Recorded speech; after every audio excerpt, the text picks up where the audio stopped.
বিসমিল্লাহির রহমানির রহিম। প্রিয় দর্শক, দেশে বিদেশে কাছে ও দূরে যে যেখান থেকে মোবাইল স্ক্রিনে আমাদের এই ভিডিও দেখছেন, সবাইকে জানাই সালাম, আসসালামু আলাইকুম। প্রিয় দর্শক, আপনারা জানেন আমরা মূলত সফলতা বা ব্যর্থতা, শিবগঞ্জের সৌন্দর্য এসব নিয়ে ভিডিও করে থাকি। তো আজকের পর্বটা হচ্ছে একজন নার্সারি মালিকের সফলতার গল্প। প্রিয় দর্শক, আপনাদেরকে নতুন একটা ভিডিও উপহার দেওয়ার জন্য করে আজকে আমরা এসেছি শিবগঞ্জ উপজেলার ময়দানহাটা ইউনিয়নের চান্দার বা হলুদবাড়ি গ্রামে। এখানে একজন প্রান্তিক কৃষক তার ভালোবাসা দিয়ে অনেক বড় একটা বিদেশি উন্নত জাতের মালটার বাগান তৈরি করেছেন। এখানে মালটার চারাগুলো করা হয়েছে ছাদ বাগান করার মতন উপযুক্ত করে, অর্থাৎ একজন মানুষ শখের বসে বা ফল খাওয়ার জন্য তার ছাদে এবং বাড়িতে বাগান করার জন্য যে গাছগুলো উপযুক্ত গাছ সেই হিসেবেই তৈরি করা আছে। অর্থাৎ প্লাস্টিকের বস্তায় এমনভাবে রোপণ করা আছে যাতে করে আপনি সহজে একটা ছাদে এটা স্থানান্তর করে আপনি ফল খাইতে পারেন। প্রিয় দর্শক, মালটার পাশাপাশি চায়না কমলা, চায়না লিচু, থাই কমলা, থাই মালটা সহ সকল রকমের উন্নত জাতের মালটার কালেকশন এনারা করেছেন। আমরা দেখতে পাচ্ছি প্রত্যেকটা গাছের ডালে ডালে মালটা কমলা ধরে আছে, অসংখ্য মালটা কমলা।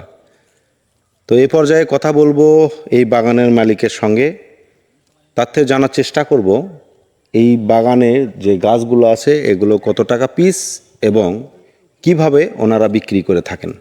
প্রিয় দর্শক, এ পর্যায়ে কথা বলবো এই নার্সারির যিনি মালিকের সঙ্গে। প্লিজ আপনার পরিচয়টা আগে বলবেন। মোহাম্মদ ইবারত আলী মণ্ডল। আপনার নার্সারির নামটা কি? মা এগ্রো অ্যান্ড নার্সারি। আচ্ছা, আপনি যে গাছগুলো করছেন এগুলো চারা বা জাতগুলো কই থেকে সংগ্রহ করছেন? বাংলাদেশে যখন এলে উন্নত মানের চারা আসে তখন আমি এলে সংগ্রহ করি। আচ্ছা, আপনার এই চারাগুলো যে আমরা দেখলাম, এই চারাগুলো যদি কেউ অনলাইনে নিতে চায় তাহলে সেটা কিভাবে আপনারা সেল করেন? কেউ গাছ নিতে চাইলে আমাদের কাছে ফোন করবেন। গাছ পছন্দ হলে কুরিয়ার সার্ভিস আপনার 200 টাকা এটা আগে দিতে হবে। অর্থাৎ আপনারা দেখা যাচ্ছে যারা কুরিয়ারে গাছ নেবে, যে কুরিয়ারে খরচা যে 200 টাকা আসে সেই টাকাটা আপনাদেরকে অ্যাডভান্স করলে আপনার গাছ পাঠিয়ে দিবেন। আচ্ছা, আপনাদের এখানে কি কি জাতের গাছ আছে? আমার এখানে গাছ মনে করেন যে আপনি মালটা আছে, ভিয়েতনাম, বাড়িওয়ান আছে, কমলা আছে, লেবু আছে, সব ধরনের মনে করেন আম, তারপরে লেচু টেচু সব কিছু সবই আছে। আপনি বিদেশি দেশি সবই আছে।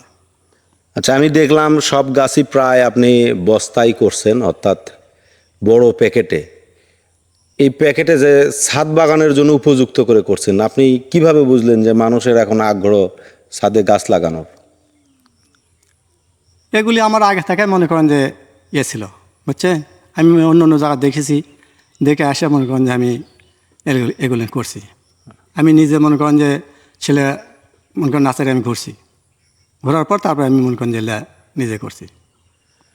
প্রিয় দর্শক, আপনারা দেখলেন এই গাছগুলো মূলত মানুষ বাগান করে। এছাড়াও যারা শহরে আছেন, আপনার বাসার ছাদে ভালো মানের গাছ লাগাতে চাচ্ছেন, এই গাছগুলোই ছাদ বাগানের জন্য একদম পারফেক্ট। আর এভাবেই গাছগুলো উৎপাদন করা।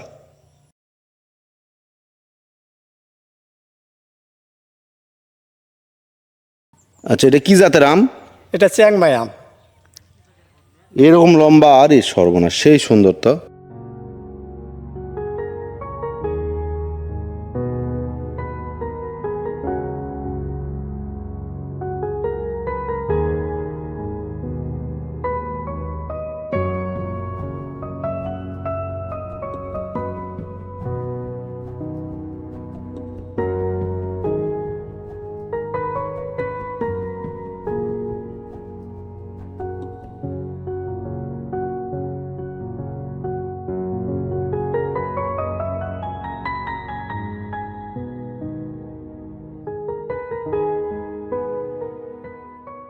আচ্ছা, এগুলো কি লাগাইছেন? এগুলা এগুলো আপনি চায়না কমলা। এগুলো ছোট চারা কেবল হ্যাঁ, এগুলো- হয়ে উঠতেছে, এটা কত দিনের? এই তো মনে করেন যে আপনি প্রায় মাস তিনিক হলে মনে করেন যে এটা ডাল কাটে লাগাছি। এটা অন্য জায়গাতে এগুলো এগুলো হলো গ্রাফটিং কলম না? হ্যাঁ, grafting গ্রাফটিং কলম। প্রিয় দর্শক, আপনারা দেখতেছেন এই যে কলমের প্রসেস, যে প্রথমে এই গাছটা এখানে কলম করার পরে এই গাছটা এত বড় ঝাঁকড়া হয়ে গেছে, এই গাছটায় পর্যায়ক্রমে বড় হয়ে একসময় ফল দেবে। আচ্ছা, এটা কতদিন সময় লাগে? এলে আপনি 1 বছরের মধ্যে আপনি ফল আসা যাবে। 1 বছরের মধ্যে? 1 বছরের মধ্যে ইনশাল্লাহ ফল আসা যাবে।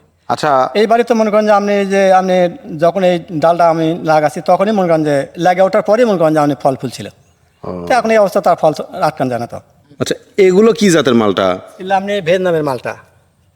এলে এ তো ফলের ভরে তো গাছই হেলে গেছে। হ্যাঁ, আর এলে মনে করেন যে আপনি ভিয়েতনামের মালটাটা মনে করেন আপনি সাল পাতল, আর মনে করেন যে আপনি বাজারের চাইতে মিষ্টি।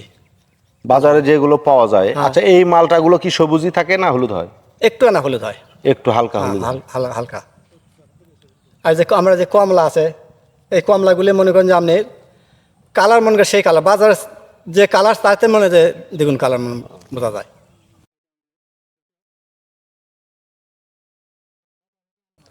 আচ্ছা, আপনার কাছে এখানে লিচুও দেখতেছি। আচ্ছা, লিচুর এগুলো কি জাত? এলে আপনারা যে লেচুটা খালেন বর্তমানে বাগানে, ওই সেই লেচু জাতি এটা। এত সুস্বাদু এগুলা? হ্যাঁ, চায়না থ্রি সব। China three. জি। আচ্ছা, আপনি যে এই বাগানগুলো করছেন, অনেক বাগান ঘুরে দেখলাম, তা এই বাগান করে কি আপনি সফল না হুমকির মুখে আছেন? না, আমি ইনশাল্লাহ সফল। আচ্ছা, অনেকেই যে বাগান করতেছে তারা অনেকেই বলতেছে যে আমরা লস হচ্ছে বা গাছের পাটি আসতেছে না, গাছ বিক্রি হচ্ছে না। তা এটা আপনি কিভাবে দেখছেন? এটা মনে করেন যে আপনি তারা হয়তো মনে করেন যে সফল না হতে পারে, কিন্তু আমি সফল। আমার যে উন্নত মানের চারাগুলো আছে, এগুলি চারা মনে করেন যে আমি সংগ্রহ করে আমি করছি। অর্থাৎ যুগের সাথে তাল মিলে উন্নত মানের চারাগুলো উৎপাদন করলেই মানুষ কিনবে। তো প্রিয় দর্শক, আজকে আমাদের এই ভিডিওটা এখানে শেষ করছি। আপনাদের জন্য করেই আমার এই ভিডিও করা, এই কষ্ট করা। অনেকেই আছেন যারা ব্যবসা করবেন বা ভাবতেছেন কি করব। যাদের এরকম জমি আছে তারা এখান থেকে চারা কিনে নিয়ে যে 10টা হোক 5টা হোক গাছ লাগায়া, বাগান যদি না হয় গাছ লাগায় খাইতে পারেন। তার কারণ হচ্ছে বর্তমান বাজারে এখন মালটার কেজি প্রায় 250 থেকে 260 টাকা 80 টাকা চলতেছে। সেক্ষেত্রে যদি আপনার জায়গা থাকে, একটা জায়গায় যদি 2টা লাগাইতে পারেন, যদি জায়গা নাও থাকে সেক্ষেত্রে যদি বাসার ছাদেও যদি 2টা গাছ লাগাতে পারেন, সারা বছর আপনি ফল খাইতে পারবেন। সেটা আমের হতে পারে, মালটার হতে পারে, কমলার হতে পারে। মালটা আম দুটোই আছে। তাই বলবো আপনারা গাছ লাগান। কিছুদিন আগেও আমাদের যে অত্যন্ত গরম দাবদাহ গেল, সবাই ওই রোদের ভিতরেই গাছ লাগাচ্ছে। এখন কিন্তু এখন বৃষ্টির মৌসুম চলে আসছে, এখন গাছ লাগালে গাছগুলো মরবে না। এখন কি গাছ লাগালে গাছ মরবে? হ্যাঁ, কোনোদিনও মরবে না গাছ আর। এখন তো বৃষ্টি হচ্ছে। হ্যাঁ, এখন আর গাছ মরবে না। আর যে আমার মনে করেন চারাগুলো আছে, মালটার চারাগুলো কাটিমন আম আছে, মালটার চারা মনে করেন যে আপনি এটা সারা বছর পাওয়া যায়। ওই আপনি মালটা থাকতেই মালটা আবার ফুল আসা যাবে, মুকুল আসবে, তার আবার ফির মালটা পাওয়া যাবে। মালটার গাছে মালটা থাকতেই আবার ফুল আসে, ওটা খাওয়া শেষ না হতে না হতে আবার আরগুলো রেডি হয়ে যায়। ওই যে আপনি কাটিমন আম আছে, তাই কাটিমন ওটাও তাই একই অবস্থা, বছরে 3বার করে পাওয়া যায়। তো প্রিয় দর্শক, আজ আর নয়, দেখা হবে নতুন কোনো ভিডিওতে। ততদিন ভালো থাকবেন, সুস্থ থাকবেন। আল্লাহ হাফেজ।